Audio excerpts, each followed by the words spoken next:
sekarang ini daripada Sarawak kita kembali ke studio. Sekarang ini kita nak bawa anda ke map Malaysia pula untuk tinjau ramalan cuaca. Tapi itu selepas ini, kerana sebelum itu kita nak bercakap dulu berkenaan dengan generasi muda pewaris kegemilangan batik. Okey, ini apa jenis batik kita nak bercakap ini? Bukan batik yang sering kali kita jumpa di pasar malam, di market-market yang berada di Malaysia ini. Jadi kita nak bersama dengan Dekan Fakulti Teknologi Kreatif dan Warisan UMK, pengerusi Minggu Fiesta Batik Malaysia 2017, iaitu Profesor Madya Ahmad Tarmizi Azizan. Apa khabar, Prof? Khabar baik. Sihat, ya? Alhamdulillah. Okey, Prof. Sekarang kita nak bercakap dengan berkenaan Pesta Batik ini. Jadi mukadimahnya, Prof, boleh ceritakan kepada penonton Selamat Pagi Malaysia berkenaan dengan pesta ini. Apa yang akan berada di sana, apa yang menarik di sana dan sebagainya. Terima kasih. Assalamualaikum warahmatullahi wabarakatuh. Program ini merupakan program kali kedua yang dianjurkan oleh Universiti Malaysia Kelantan.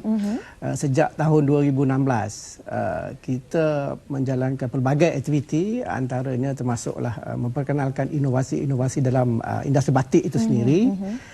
Sejak pada tahun 2016 dan juga melalui meningkatkan industri batik di Kelantan dan juga Malaysia secara keseluruhannya. Antara program yang kita anjur untuk pada tahun ini adalah termasuklah seminar akademik, demonstrasi batik dan juga konservasi batik. Di samping itu kita juga memperkenalkan pameran, mengadakan pameran industri batik sepanjang program ini dilangsungkan.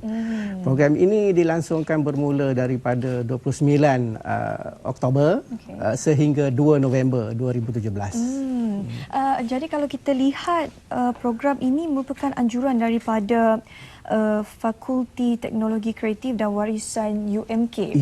Sepanjang pelancaran program ini, apa sebenarnya tujuan utama yang ingin disampaikan oleh fakulti sendiri? Adakah ini sebenarnya untuk memperkenalkan batik saja ataupun sebenarnya ada agenda lain seperti untuk memperkenalkan fakulti Prof sendiri? Ya, dalam konteks yang lebih luas sebenarnya kita berhasrat untuk menjadi peneraju dalam memperkenalkan idea-idea baru, inovasi dalam industri batik.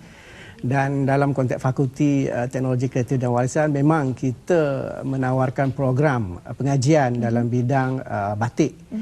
Secara khususnya di bawah program Sarjana Muda Teknologi Kreatif dan Warisan selama 4 tahun. Jadi dalam konteks sekarang kita berharap agar graduan-graduan ini dapat melahirkan idea yang baru dalam industri batik, khususnya mengangkat terus martabat batik ke tahap yang lebih baik berbanding dengan keadaan sekarang. Betul. Itu adalah satu inisiatif yang kita kata perlu diberikan sokongan, kerana kalau kita lihat sekarang ni, Prof, generasi muda sudah kurang minatnya terhadap seni batik ini. Tapi kita nak kongsi dengan penonton Selamat Pagi Malaysia, batik yang akan dipamerkan nanti ini bukan batik biasa-biasa. Jadi kita bersama dengan Hani untuk dapatkan maklumat yang lebih lanjut. Hani, teruskan. Okey, apa yang saya tengok dan lihat di mata saya, depan mata saya ni sebenarnya teknik tie and dye yang kalau sebelum ni dah biasa kita pakai sebenarnya, tetapi cara nak buat tu sebenar-benarnya bak kata tetamu kita ni senang, tapi nak tunggu kering tu yang ambil masa lama. Nak tahu lebih lanjut, kita terus bersama-sama dengan Cik Nawar Abdul Kadir, merupakan pensyarakanan Fakulti Teknologi Kreatif dan Warisan UMK, dan ini pelajar tahun 3 iaitu Syazwani Badrul Syam. Assalamualaikum, selamat pagi. Okey, sekarang sambil-sambil kita nak berbual ni, Cik boleh kita kongsikan macam mana cara nak buat. Yang paling penting kain t-shirt warna putih.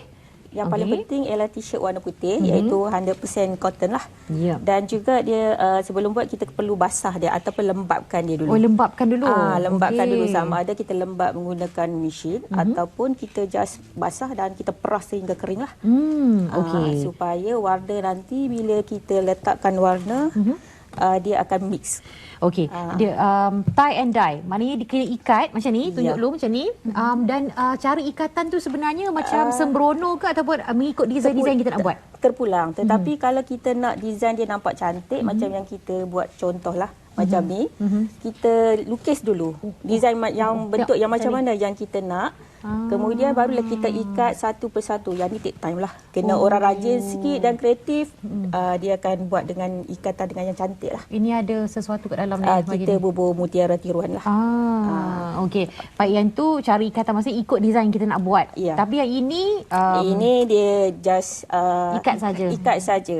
Yang paling simpelnya ialah bagi yang baru nak mula belajar, kita just kedutkan. Okey, tengok yang pentingnya kena kedutkan sebab uniknya tie and dye ni ialah kita nak dapatkan line yang warna hitam. Contohnya seperti ni. Kita nak dapat line yang macam ni. Oh, jadi inilah dia ketika bila kita ikat tu, kita buat macam ni, inilah dia. Ya, yang ini yang contoh yang kita guna pearl tadilah. Tapi saya suka betul yang sebelah tu. Ya, yang ini. Dia sebab ni lipatan macam ni pula, menyengit maksudnya tu. Yang ni sebab kalau lipatan yang macam ni, okey, kita gunakan teknik kita lipatkan t-shirt yang macam ni. Kemudian kita lipat dua. Okey, kemudian kita ambil pensel, kita just lukis.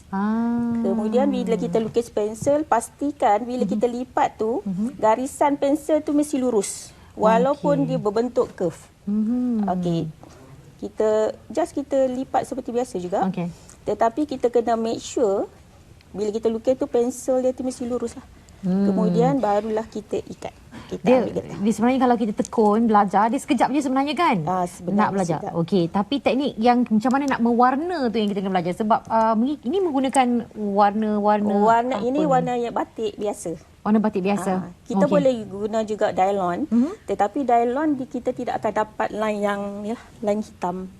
Oh, di maknanya blend saja maknanya. Sebab yang uniknya tie and dye ni bila kita guna warna batik, sebab kita kena ingat warna batik ni ialah warna batik pelangi. Kita guna teknik tie and dye ni. Okey. Dan kita akan dapat warna hitam ni ialah semasa dia antara kering dengan basah. Okey.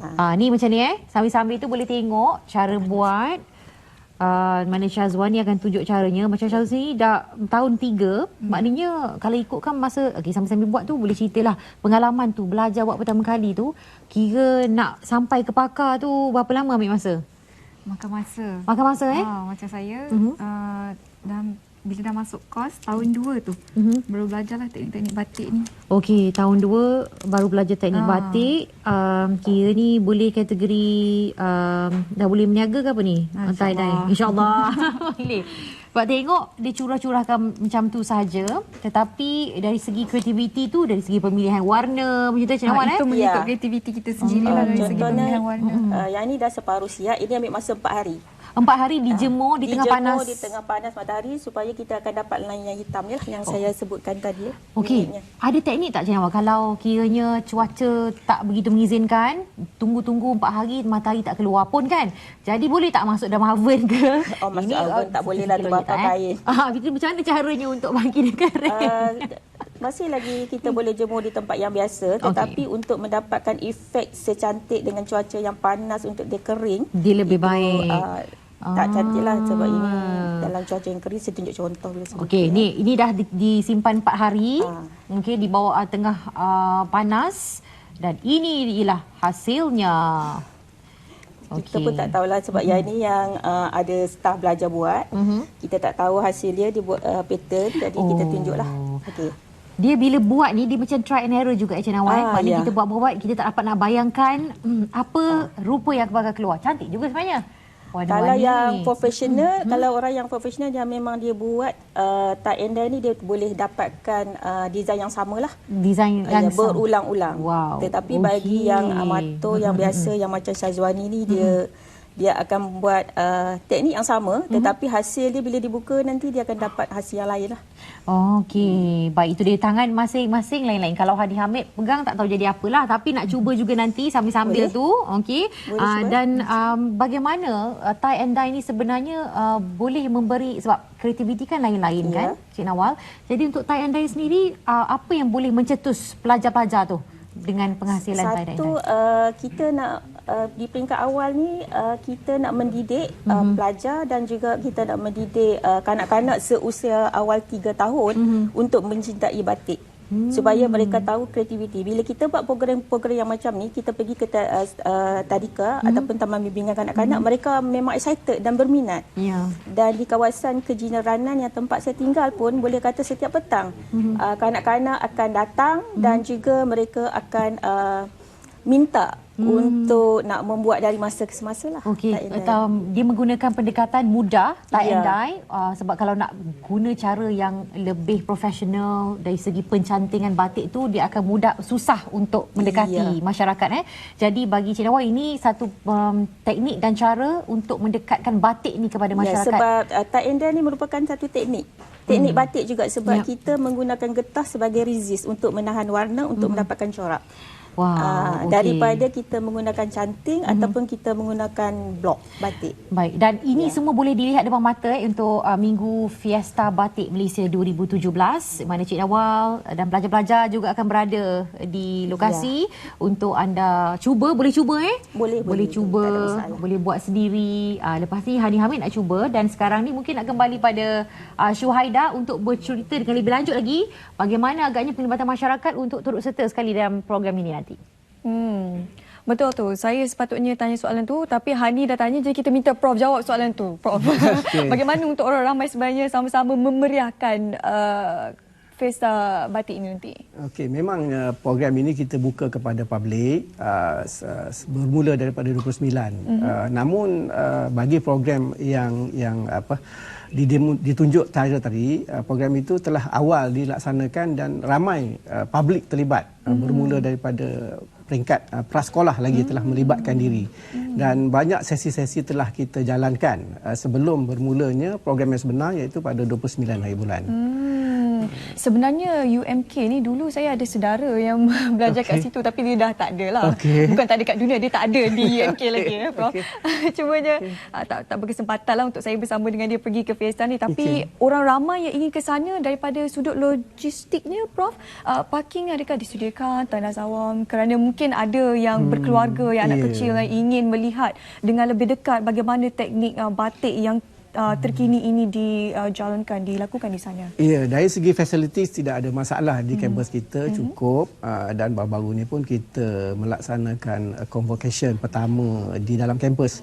Dan alhamdulillah segala fasilitis yang kita sediakan cukup lengkap, termasuk juga parking, tidak ada masalah. Tak ada masalah. Kita jemput ramai-ramai datang meraihkan program kita, insya-Allah. Okey, mungkin Prof sebenarnya boleh kongsikan juga apa agaknya antara pengisian program ini. Mungkin ada artis jemputan, ada persembahan daripada pelajar UMK sendiri. Ya, kita ada pada 29 hari bulan semasa perasmian, kita ada buat pertunjukan fashion show.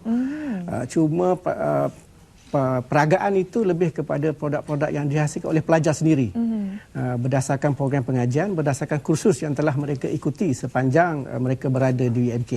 Dan kita juga menawarkan, mempamerkan pakaian dan juga hasil inovasi dalam batik, yang mana kita melahirkan dan mempamerkan produk kasut. Kasut yang dihasilkan oleh pelajar daripada scratch sehinggalah dihasilkan kasut tersebut dan direka bentuk dalam konteks batik.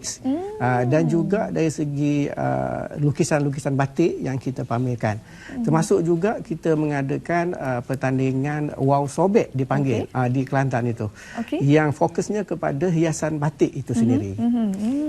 Antara pengisian yang menarik saya kira kepada terutamanya mungkin pasangan di luar sana yang ingin melangsungkan perkahwinan mereka boleh datang ke Fiesta ini, melihat kasut itu, manalah tahu berminat untuk buat hantarannya, Prof. Ya, insya-Allah. Okey, Prof, pada pendapat Prof sendiri, kalau kita lihat anak-anak muda sekarang ni lebih cenderung kepada dunia digital.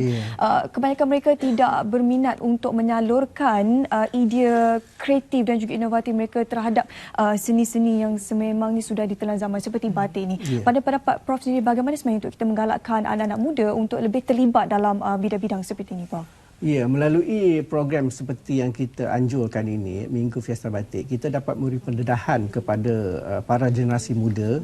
Sebab itu kita menggunakan tema yang seperti yang dinyatakan tadi. Kita nak memastikan generasi kita tidak terus ketinggalan dan melupakan kita punya warisan budaya. Jadi dalam konteks sekarang, kita ada media sosial yang sangat kuat untuk menyebarkan maklumat ini secara luas. Dan di tahap ini juga, kalau kita bandingkan dengan di Indonesia, industri batiknya cukup berkembang dan dapat mapan dan terus lestari. Tetapi industri batik kita ni di Malaysia ni seakan-akan seperti tidak boleh nak move on. Jadi melalui program-program seperti ini kita dapat mengangkat kembali warisan budaya kita, batik, dan akhirnya dapat memastikan generasi ini terus melibatkan diri dan menghargai warisan kita. Betul. Apa yang Prof cakap itu betul sebenarnya. Kalau kita lihat di Terengganu, batik shop sendiri, batik lukis, hanya tinggal seorang je Prof di Terengganu yang masih melakukan proses-proses batik secara tradisional. Jadi kita harapkan anak muda berikan sokongan terhadap program yang dilaksanakan oleh Fakulti Teknologi Kreatif dan Warisan UMK ini, kerana pastinya sesuatu tradisi itu jangan biar ditelan zaman, kerana anak-anak kita boleh mewarisi tradisi-tradisi ini di suatu masa nanti, insya-Allah. Baik, terima kasih kepada Prof kerana berkongsi dengan kita. Kita ada sedikit cenderahati. Ada bawa cenderahati lagi tu. Okey, baik, terima kasih. Boleh dibuka, dia punya boleh buka. Okey. Diminta untuk buka pula. Kita tengok apa cenderahati yang kita dapat ini. Okey. Ini salah satu hasil daripada pelajarannya lah. Daripada program ini. Okey. Ini dia. Saya rasa sangat bertuah hari ini. Besaran Hisab Pagi Malaysia, saya dapat cenderahati daripada pihak UMK sendiri. Saya amat berbesar hati. Terima kasih lagi sekali Prof. Semoga berjaya dengan program yang bakal dilaksanakan pada 29 bulan nanti. Saya. Okey. Selamat pagi Malaysia.